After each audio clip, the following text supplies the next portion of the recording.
another episode of It's Tea Time. I'm your host, Jonathan Sellers, and we're joined, as always, by the Director of Athletics for Troy University, John Hartwell. And John, have you got to recover from the weekend after such a long weekend? Well, it was a lot going on this weekend, but it was a tremendous weekend. Certainly, Mother Nature cooperated with us about 11 a.m. on Saturday, and the rain, which we'd had the previous 24 hours, kind of broke. And, we had a great crowd for the weekend's festivities, certainly highlighted by the number of folks in attendance at the spring game Saturday.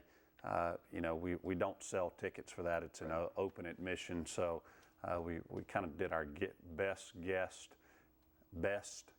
estimate, somewhere around 5,000 people. So it was a great crowd, a lot of familiar faces. Certainly, one of the pre-spring game festivities was called Football 105 that Miss Judy in football helped to organize, having former players and their families come back.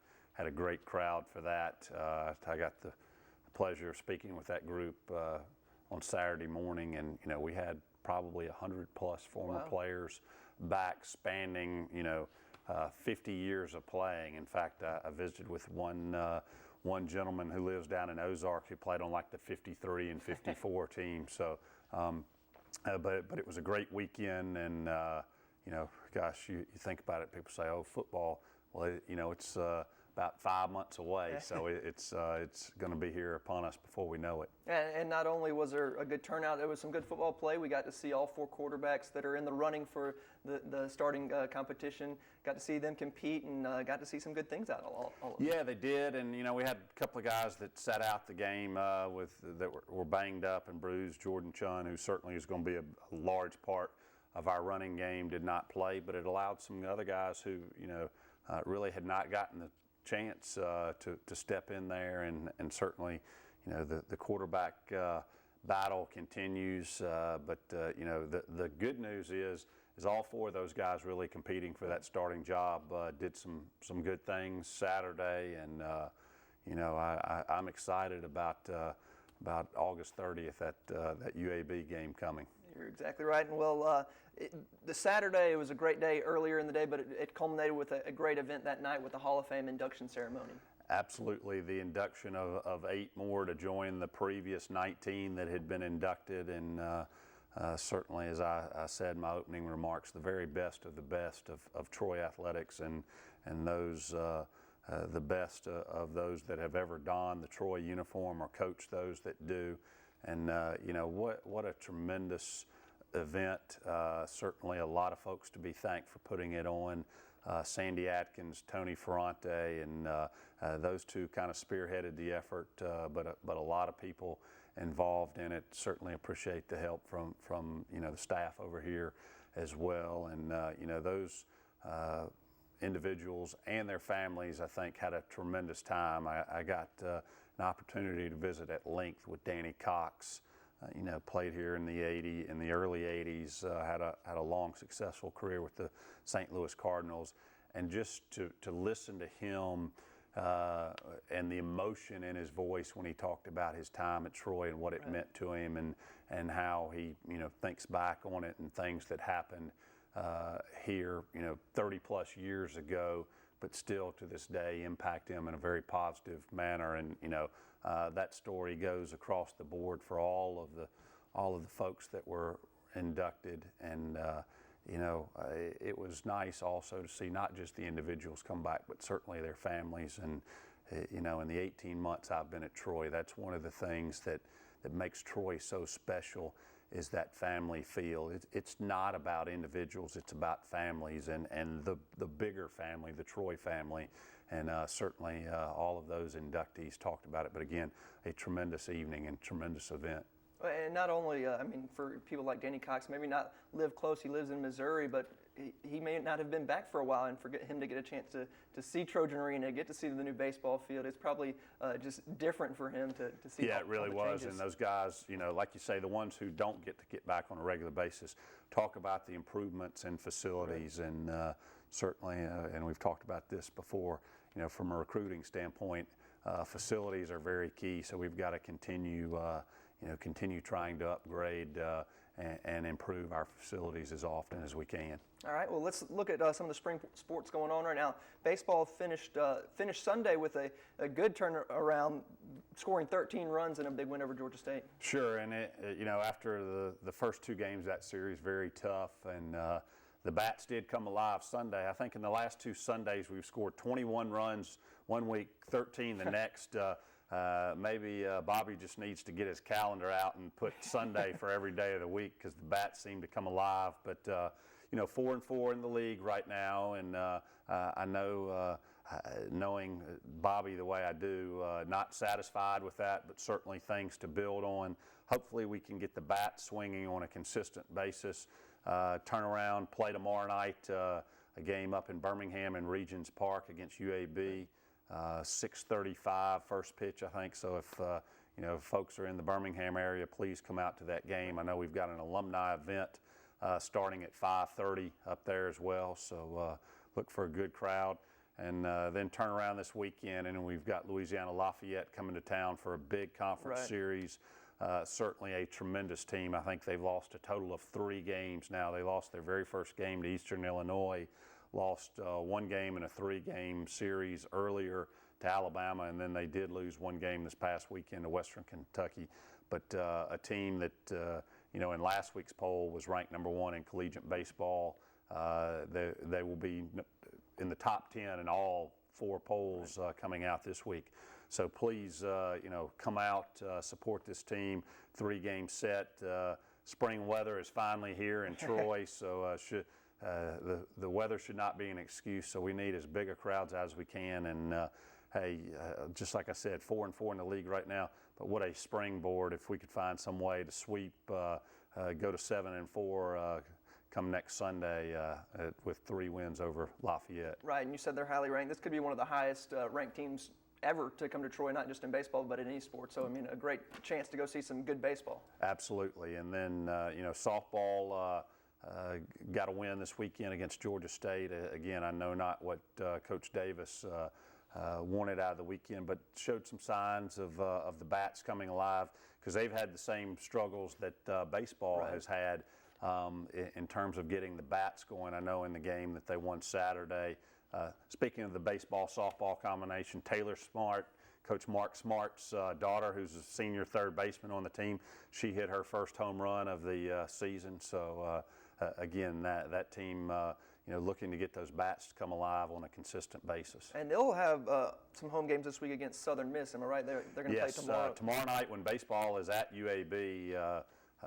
Softball is home against Southern Miss, so those folks not making the trek to Birmingham come out, the Trojan softball complex and support our softball team. And the other spring sports, golf, women's team doing well again.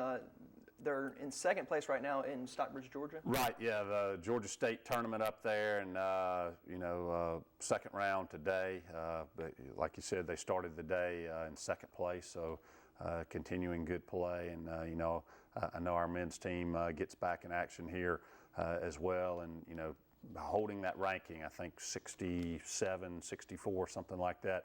Certainly wanting to improve that as we go down the stretch for conference tournament play, and then certainly the ultimate goal for both those teams, and I think very attainable for both our men's and women's golf teams, are an NCAA regional bid. I think that's the case right now, and both teams playing well. And tennis team, they're both playing well. I think the men lost a close match, but they're still plugging away and doing pretty well. Absolutely, and both of those teams getting ready in the next couple of weeks here for conference tournament play too. So look for strong finishes from both of them as well. All right, John. Well, thank you for joining us, and try to get some more rest after I know what was a busy weekend for you. Thank you, Jonathan. All right, stay tuned for more coming up on It's Tea Time. Welcome back to It's Tea Time, and now we're going to talk a little bit of golf. Speaking of It's Tea Time, with the head coach of the men's team, and that's going to be Matt Terry. And Matt, thank you for being here today. Thank you. And as I said, we're going to talk some golf, and the men, they've been playing real well. 3 top 5 finishes during the spring, and things just look to be rolling right now for your team. Yeah, the guys are putting it together better and better every week. We have 2 pretty good rounds each tournament. We've got 1 kind of mediocre to poor, and if we can ever get rid of that 3rd round, wherever the case may be, first, second, or third round. It's been in different spots, different times. We'll have a chance to get ourselves in the mix and have a chance to win a tournament. And that's the thing, kind of the next deal for these guys is get themselves in that mix and let them see a little bit of that, get in that final group and play for a tournament title. And hopefully, we can continue to grow in doing that. It doesn't seem to necessarily be one guy just stepping up and taking the lead. It seems like the team is just consistently playing well. Is that what it appears to be for you? It has. It's been a different, all year it's been a different guy leading us. Lately, it's been Jared Betcher that's played very well, a freshman, and he's our top-ranked player, going into Mississippi State this weekend, and he's ranked second in our conference. He was first last week, but he's right in there great for his first year. But, we've had, guys like Jake Tucker, Tolliver Dozier, Clay Vanoy, Philip Brennan has played well all year. And, coincidentally, he's 6. We've got all 5 of those guys are in the top 21 ranked in our conference. Wow. And the funny thing is we've got guys that are past them that are ranked highly. And I think that in itself, I know that, is one of the reasons we're getting better is because we're deeper. We've got talent top to bottom on our team now. And you're not necessarily a veteran-laden team. You've got some pretty young guys. Is that right? We do. We've got 3 freshmen that have played a pretty good bit this year, and then we've got juniors that that have been playing ever since their freshman year. Right. So we've got a pretty young team, but I think a very experienced team, just due to the fact of tournament play, their junior years, and during the summer. Right. Now, you said you're going to be playing the Mississippi State tournament over the Correct. weekend. Just give us a preview of that one. It'll be another good event. Old Waverly is a phenomenal golf course, one of the top 3 courses in the state of Mississippi, and just looking forward to going back over there. I got to go over there in the late 90s after they had the U.S. Women's Open and play the golf course. The guys went last year. A few of the guys went as individuals last year, but we're going this year as a team, and we've got it. It's funny, we've got it set up 3 straight events in the state of Mississippi, ending with our conference championship, and then hopefully making a run to postseason after that. All right, well, let's look at the women's team. I know Bart Barnes is now taking over as the head of that team, kind of giving you a little bit of a break, but they're playing right now over in Georgia State. Just talk about how they're doing right now. They're playing very well. They've got an opportunity to play for a team title tomorrow. They're in the final group today. They played really well yesterday, and they've got about 3 holes left today. They're still in third, but not far from second. Right. They ended the day yesterday in second place, and the 2 teams in front of them are very good teams. One of them, the host team, Georgia State, and then Campbell has had a very good women's team this year, and they're beating several very good teams. And their last event had a very good event. They've got a busy week this week. After they get done tomorrow, they go on over to Athens, and they'll be at UGA for that tournament. And that'll be a very good experience for them. They get to see the defending national champion, USC Trojans, University of Alabama, who won the 2012 title. Right. So it's going to be a good experience for those young ladies, and I know Bart's excited about it. He's got them moving, in the right direction, and just basically took the reins from me and put a faster speed on it. I feel like, and those ladies have learned a lot already from him. And they seem to be doing very similar to your team. They're doing real well. It seems to be a different person stepping up each week. I mean, is that right? It is. They've had different ladies. I know freshman Fatima has played well for them. Langley Vanoy has been playing well all year. Taylor McGraw. Today, right now, Brooks Binks is under par for the day, and so it's interesting to watch how both teams are kind of mirroring each other. And I don't. I think it's due to the fact they practice together. They up until this year, they were together with just me, and now they're able to get that individual attention, just like the guys have. And I think they push each other. I think they may hang out a little bit at night and kind of prod each other to play better. It doesn't hurt that we've got brother and sister Vanoys on the team, so I'm sure they talk a lot. But they're focused on themselves and their team and wanting to do well. I don't think they want to get upstaged by the men or the men by the women. Right, and you just kind of mentioned a good point that, a lot of people think of golf just as an individual sport, but having each other there to push each other, make each other better, it makes the team better as a whole. No question. It is an individual sport played as a team, and it's tough sometimes because you're out there, and some guys, struggle with it because they want to do well for the team. They're team guys, and they got to focus on themselves and do the best thing they can for them, and that's how they're going to help the team the best. And that's one of the toughest things as a golf coach is kind of knowing the buttons to push, before we leave and while we're there. And a lot of times it's just not pushing any buttons and just letting them do their thing. And a lot of times they figure it out and they prepare well. The guys do and the women. They put a lot of effort and time into it when we're not practicing, and it shows. It shows when they get to tournaments. They're very sharp with what they're doing and how they're preparing before we leave. All right, Coach. Well, I know you've got a lot coming up, so thank you for joining us, and good luck in those upcoming tournaments. Thank you so much for having me. All right. Now stay tuned for more coming up on It's Tea Time. Welcome back to It's Tea Time, and now we're going to talk some softball with the head coach of the softball team, Coach Nellie Davis. And Coach, I know y'all got to be back at home this week, taking on South Alabama and then Georgia State. Not quite the results you wanted to, but had to be good to get back in the friendly confines. Oh, absolutely. We had great crowds at our games the midweek against South, and again against over the weekend on a beautiful Saturday and Sunday with Georgia State. And our kids are really enjoying the wonderful facility. So it was great to be back home. I think we kind of expected, well, we're at home, we're back in our beds, we're in our training center. We may have expected things to be easy, and we definitely found out the hard way that this game's never easy, just like life sometimes. But kids are fighting hard, and we just have to keep trying to move forward and get those all-important wins, especially in conference play. You're exactly right. And something we heard you say on our air interview was that you were going to work hard on hitting. The runs just aren't coming around right now, and you got a couple of good at-bats this weekend against Georgia State. What's the difference, and what are you going to just keep on working on with your players? Well, if I knew the answer to that, I would probably be a retired millionaire with the sharing of my knowledge. But I do know that our kids are talented hitters. I do know that they work hard. But I do think that sometimes the old mental game can become a big factor. And, slumps are a part of the game. I tell our guys that make millions of dollars a year go into slumps, but they have to trust their talent. They have to trust the process, and just keep swinging, and those slumps will go away, and then we'll bust loose. And we thought that had happened this weekend. It was very encouraging to have the tie and run on the bases in the first game against Georgia State. We'd come back from a 6-run deficit to 6-4 and just ran out of time. We carried that momentum forward into the next game and produced with the bats. But then the bats went silent again on Sunday afternoon. So we just have to continue to work hard, and we've done some good things, I think, with our hitting, but ultimately the kids have to swing the bat and they have to trust what they're doing, and I know that that's easier said than done, but we're not failing for lack of effort, that's for sure. Well, and you get to be back at home again on Tuesday night as you take on Southern Miss, a doubleheader against the Golden Eagles, and so another quality opponent come in, another chance to get some good wins. What are you going to do against them? Well, we have our scouting report and our scouting information. We've given our kids a day of rest today just to kind of, recover, catch up academically.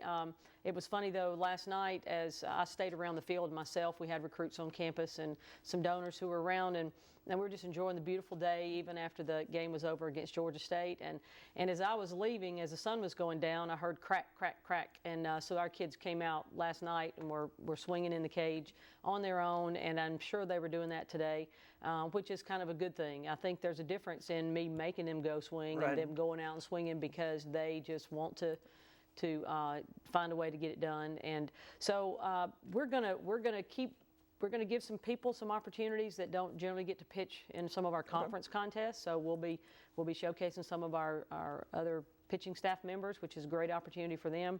And our kids just have to use the quality opponent, use the aspect of being at home, and just be determined and have a will to win and start a big winning streak at this new facility. And some of those benefits of the new facility, people taking some late swings and some extra swings, so that's got to be exciting for you, I know. Absolutely, absolutely. Our kids have worked hard at the Troy Sportsplex since August, and there's nothing like being able to be indoors. It was pouring down rain on Friday, and we were able to practice indoors, and that was just fabulous. I'm very happy that they have this facility, that we have it, and we can't be thankful enough. I just know that we've had a great winning tradition here over the last 20 years, and it's not going to just go away. We're going to find a way to continue it and make our supporters and our alumni proud. You're back in conference play over the weekend as you go to Louisiana Monroe. They're another tough opponent, as most of the Sun Belt teams are. What are you going to see out of them? Well, one thing is that one of our former pitchers who's in the record books here at Troy is the pitching coach there in her first year as a collegiate coach, Ashlyn Williams. So it's going to be nice to see her and her family. It's going to be an interesting concept to have a teammate on the other side of the field. But we do know they have a lot of speed, and so we're going to have to be prepared to try to keep that speed off the base paths. And when it does get on the base paths, we got to use those strong arms behind the plate to keep them from putting pressure on us with the running game. I do know that they have solid pitching staff and they have some power as well. And everybody's tough, and we're looking forward though to going on the road with maybe not going on the road 6 weeks in a row. Right. You know, it's one thing to go on the road for a week or two, and I think it'll be a different mindset knowing that we're going on the road for a couple days as opposed to what the kids had to face the early half of the season. Right, Coach, well, good luck this coming up week and this weekend, and hopefully you'll start that winning streak like you said. Thank you so much. We're going to do our best. All right, Coach. Well, stay tuned for more coming up on It's Tea Time. Welcome back to Tea Time for our final look at spring sports, and we're going to talk some baseball with the assistant coach for the Troy baseball team. That's C.J. Walmsley. C.J., thanks for being here today. Oh, it's great to be here. Thank you. And we're going to take a look back at the Georgia State week, and I know quite not how you wanted to go. Lost the first two, but then came out with a bang Sunday for the second straight week and put up 13 runs in a big win. Yeah, it was. It wasn't the way we wanted the weekend to come out. Obviously, the thing about this weekend is our guys are working towards, we're building towards. One thing that I think we can give our guys a lot of credit for is they're trusting the process. Right. They're thinking about the ways of moving forward. And yeah, we won 1 of 3, and you never want that to happen. You want to sweep every series you can. But we did a lot of really good things. We also did some not so good things, and we've established that, and we're starting to commit less of those negatives. Right. In every game and more positives. And obviously, if you do more positive things, you're going to win more baseball games. Exactly right. Well, one of the things I kind of noticed in the past few games is giving up some of the big innings, and that didn't happen necessarily at the beginning of the year. And maybe it's errors, maybe it's just a pitch that hits the wrong spot. But what are you going to try to do to correct those? Well, big innings, at least the way that they've happened for us, it happens in a couple different ways. Whether it be a guy executes a good pitch, and sometimes you have to give the other team credit. Right. Sometimes we make an error or a bad pitch, leave a pitch up, or don't execute something defensively that we need to do. And regardless of the reason, one thing that we're trying to do is do it once. Right. If we have a mistake, we can't compound it. If we make a bad pitch, that's okay, but we can't walk 3 people before that bad pitch. Most of the time in college baseball, a solo home run's not going to beat you. It's the 3 and grand slam home runs that are going to beat you. So our goals are slow the game down, do the same things that we've done a million times, and keep everything simple, not compile errors when something negative goes our way. Right. Well, and something you did well on Sunday was answer back with that big inning. They got 6, and then you answered immediately back to take the lead with a big inning, and that's got to be good to see. Absolutely, that was great to see. Coach Smart told the team, and I 100% agree with this. A lesser team would have probably given up. Right. Things hadn't quite gone our way for 2 days. We were in some less than perfect weather conditions, a little cold. We've been in some rain. The easy thing to do would be to pack it in, right, and go on, move on to the next thing. But these guys, I didn't think that was ever going to happen. And 3 pitches in, we've got a run scored and a runner on second base. Right. So that goes to them, man. Those guys are when they get their mind into that place, they're a really fun team to watch. And once they're starting to get their mind there, they're trusting in what they're doing, they're believing in the work, and everything's starting to move towards some very positive things for us. Right. Well, you got another busy week ahead. You're going to be playing at UAB Tuesday night, and then it's actually going to be at Regions Park. So the second straight week you're going to be playing in a minor league stadium. So another exciting game for the Trojans. Yeah. But sorry to cut you off. But one thing, Trojans have had some bad luck against UAB in recent years. What do you got to do to overcome that? Well, I don't know if it's bad luck. I don't know if it's timing. I don't know if it's just the way that baseball is. This is a crazy game that we've all decided to play, and for whatever reason, it's not always the nicest thing to the people who love it the most. But we got to go out and do what we do. We got to keep believing in the process. Obviously, we want to win every game that we play, but we have to. Our focus is more positive things. We want more positive things. We want to do the little things that win baseball games. Do the things in general that win baseball games, whether it's get a bunt down or it's hit a double. Right. Whether it's strike out a guy or it's force poor contact. We just got to do the things that are Trojan winning baseball and the things that we've been doing for a long time that we're trying to get back to. Well, I know that's going to be even more key this weekend as you take on Louisiana Lafayette at home in a 3-game series. They're one of the top 10 teams in the country right now, so that's got to be some added incentive when they come in here to Riddle Pace Field. Yeah, absolutely. Those guys right now, depending on what poll you look at, they could be anywhere from 3 to 10. Right. Nobody knows, but they're going to be able to hit. They're going to be able to swing. Luckily for us, we got 3 guys that's going to start on the weekend that we feel very, very good about. Right. Our bullpen has been very good up until this point. We've had guys that have been able to repeat good performances after that, and I think that, the way that our personnel shakes out, we don't have a 97-plus guy in our bullpen. But I think that the personnel that we have in our bullpen is going to be a good matchup against their hitters. Their pitchers are going to be 3 quality arms. Robichaux is going to throw for them on Friday night, and then their other 2 guys I haven't seen personally, but the numbers are good. Right. Everything with them is with those guys are they all say solid Division I college starters. Same deal. We got to go out and do what we do. We're not going to get we don't want to try and get in a slugfest with them. If it's a 2-1 game, we're not going to try and hit the big homer. We want to do the thing. We're going to hit a double and hit a single and tie a game. Right. We don't want to deviate from our plan just because we're playing somebody different. Right. Well, and it's going to be a great weekend for baseball. I know it's supposed to be hopefully nice weather and hopefully some good springtime weather, and hopefully the fans will come out to check out the Trojans. Yeah, absolutely. There's nothing like a Friday night at Riddle Pace. You're exactly right. And it's when I get a jog to first base, or when we score a run and you hear the crowd or you get to see the crowd, there's nothing like a Friday night at Riddle Pace, and I look forward to having these guys in here and seeing our crowd. All right, CJ, well, good luck this weekend, and appreciate you being here. Thank you. All right, and join us again next week for more on It's Tea Time.